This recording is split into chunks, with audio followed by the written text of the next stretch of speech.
So you all want to know why I almost bled to death, or how I almost bled to death, or whatever.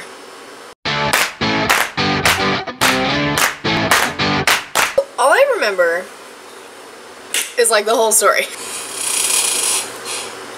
When my cousin and I were little, I don't know, my parents and I were staying over her house overnight for some reason, and we had this idea to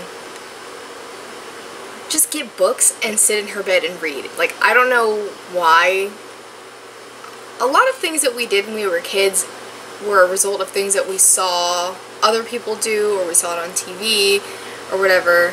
And for some reason, we just thought it would be a really great idea to just take books into her bed and just read. Like, sit next to each other and read. I remember I had a picture book, and I remember the pages. Not so much what was on the pages, but the type of pages. They were those large square format glossy pages with like the print all over it, so if you like dripped water or something on it, you could just wipe it off. Not like regular novels where they're more cottony. They're much more fibrous. They soak in water and colors and things and easily stain.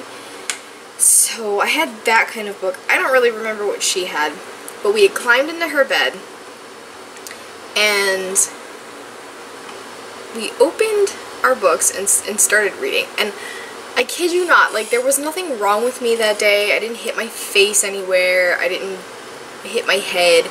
Nothing was wrong with me that day. We were having a good time, laughing, playing, whatever. No sooner I opened the book to the first page and put my head down to look at it, I start dripping blood out of my nose. Just like, not like one drip, it was like drip, drip, drip, drip. And I threw the book off me, and I'm like, oh my god, and I slide off the bed and I run into the bathroom. So I guess she looked at her book, saw the blood on it, and ran after me into the bathroom. I remember running into the bathroom like this and just like freaking out. The first thing I did was I turned the water on, which it wasn't what I was taught to do. I was taught that if you have a bloody nose, the first thing you do is you tilt your head back. My dad always told me to do that, but I didn't. So the first thing I did was I turned on the water.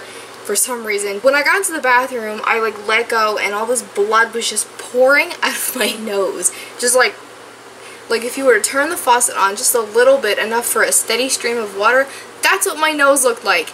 And it was just coming out, and I couldn't figure it out. So I'm trying to like stop it. You know, I was like a single digit age. I think I was between like 9 and 11 or something like that. I don't remember how old we were. But I'm trying to stop it, and I'm trying to I'm like crap, and get blood all over my hands everywhere. And so my cousin comes running in shortly after I did. At this point, I had like blood just all over, like dripping in on the floor. It was on the sink. Like anywhere I turned, it was just there. It was on me.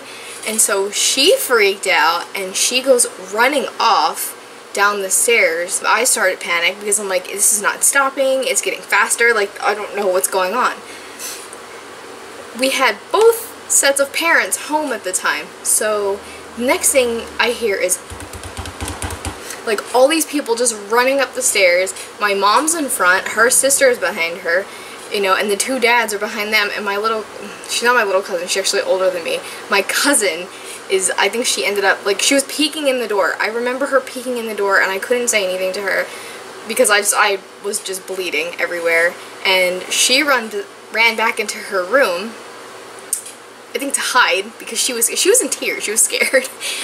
And so I'm just like in the bathroom, there's a panic around me, just nothing but panic. Everybody's panicking, and my dad's like, oh, what's going on? Like, her dad's like, oh man. And so I think the dads went and like set up a room, and my mom starts shoving like tissues in my face, and then tells me, my aunt puts the toilet seat down, she's like, here, sit here. So they're like sitting me down, like, put your head back, and they're shoving tissues up, and no, they're shoving tissues up my nose, you know, like where you twist it, and it's not working because they do that, and then the tissue just turns red immediately. So instead of going through a whole box of tissues, and they start trying towels and rags, and I'm bleeding through everything. And so they're like, okay, here, let's go lay down. In the guest bedroom, they wanted to lay me down, I guess, to see if it would stop the blood, and the reason for that was there was a red velvet blanket on the bed. And they had specifically chosen that room because of the red blanket. They figured if I had bled on anything, you wouldn't notice. We left that bloody scene and brought it into the guest bedroom. I laid down, and of course, like, my dad's just like, oh, like, we need to get her to the hospital. And of course, you know, that would be the first thought. If somebody's just bleeding everywhere for no apparent reason, you're gonna take them to the hospital. Let me tell you, I never made it to the hospital.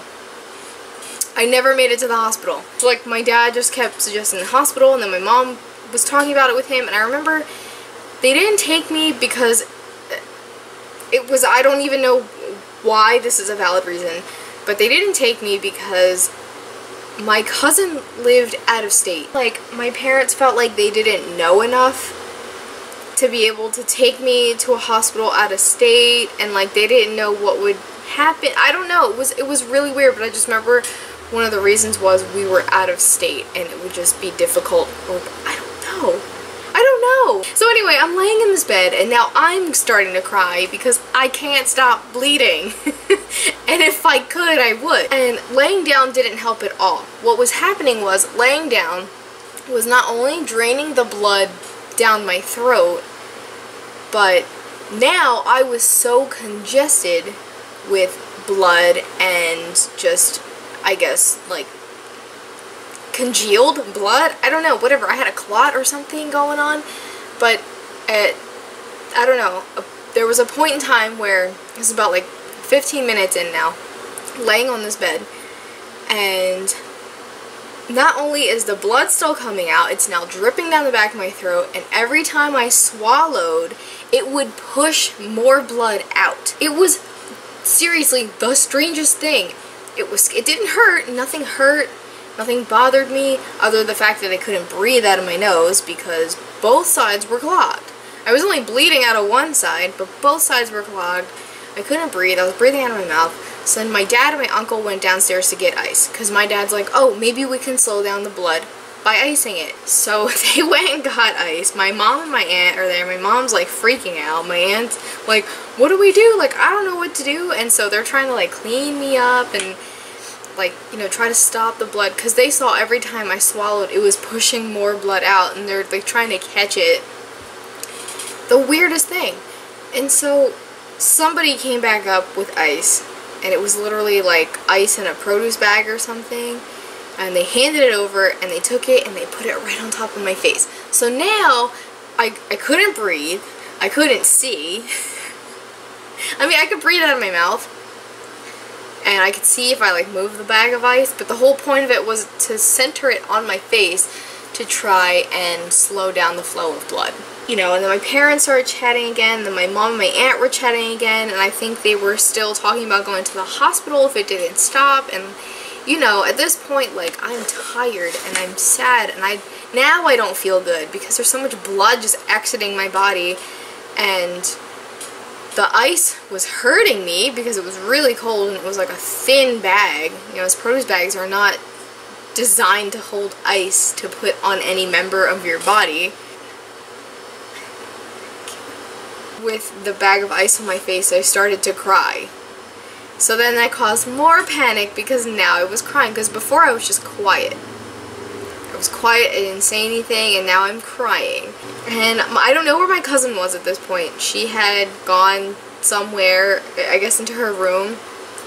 I don't know if she ever cleaned off her book. But she was scared. Like, she didn't want to come in the room or anything. She was scared.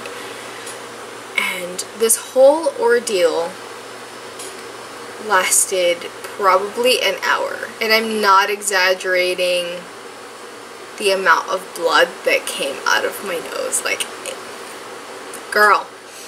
They couldn't change my clothes because any movement, for some reason, like when it would start to clot,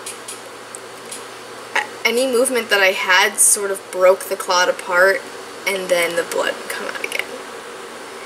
So I was stuck sleeping in bloody clothes on top of a red blanket. In the event that I bled everywhere, then it would just be on the red blanket.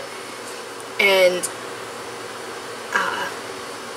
yeah, like an hour after it started, first of all, I think like 45 minutes in, I made them take the ice off. I'm like, you need to take this, like, I can't see, it hurts, it's cold, like, I can't do this, take it off. So they took it off, they put it somewhere, and, you know, everybody's worried. I think my aunt and my uncle eventually left the room, because my mom and my dad said that they had control of it.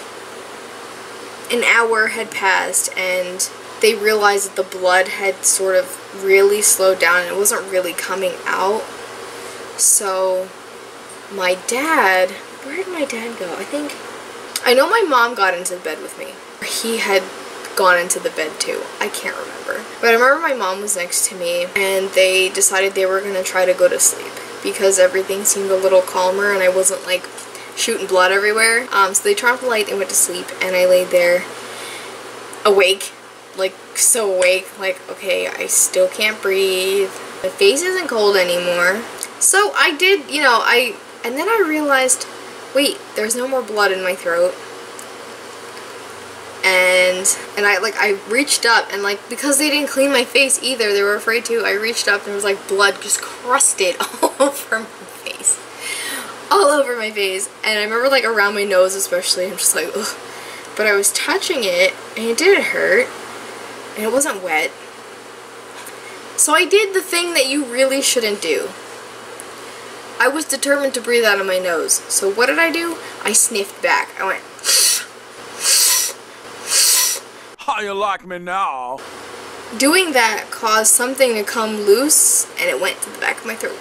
And I swallowed it. Disgusting, I know, but I needed to breathe. Like, I was like, I hate breathing out of my mouth. Ever since I was little, I hate breathing out of my mouth. I am blessed with the fact that I can breathe through my nose. You know, unlike some people who are constantly stuffy, or people who have deviated septums, or just people who have other issues in their sinuses and like up here, and they just can't breathe out of their nose. I'm one of the lucky ones. I get to breathe out of my nose. Anyway, something had dislodged and traveled back, and I swallowed it, and it was, I remember it was like, you know those loogies that you get when you're sick, and you go, and you spit it out? Yeah, it was one of those, but it had a very metallic taste, so I knew it was a big clot of blood, and it just traveled down. I swallowed it, and it was disgusting, but it was gone. And then I realized, girl, I could breathe. I could breathe. I was so excited. I said, Mom, Mom, and she said, what? I was like, I can breathe. And she was like, she said, are you bleeding? And I'm like, I don't think so. And she said, okay, go to sleep. Yeah, so that's my story. Short and to the point. Did I really almost bleed to death? Yeah, I mean, hello, if you lost that much blood. Truth be told, though, I mean, it could be a slight exaggeration, but the amount of blood I lost is not, like, it was not a normal amount. And had my parents taken me to the hospital, I'm not quite sure what they would have done, honestly. I mean, I know there probably would have been like brain scans and stuff to make sure like nothing had ruptured or, you know, exploded in my brain, like a vessel or something, or if there was a clot or traveling, whatever, to make sure nothing was broken, make sure, you know, I didn't suffer anything. I don't know if a stroke would cause something like that. Probably not, because it's like it's in your brain, and it causes other things to malfunction or become dysfunctional. Yeah, and I'd like to say that I think since then I didn't really have a nosebleed. That was like the nosebleed of the century. Did stop me from getting ear infections every year though. That was something that I dealt with for a very long time. Yeah, I mean, oh, there was one other time that my nose bled. And that was when my dog punched me in the face with his butt. If you want to hear that story, let me know in the comments below. Alright, that's all I got for you. Bye!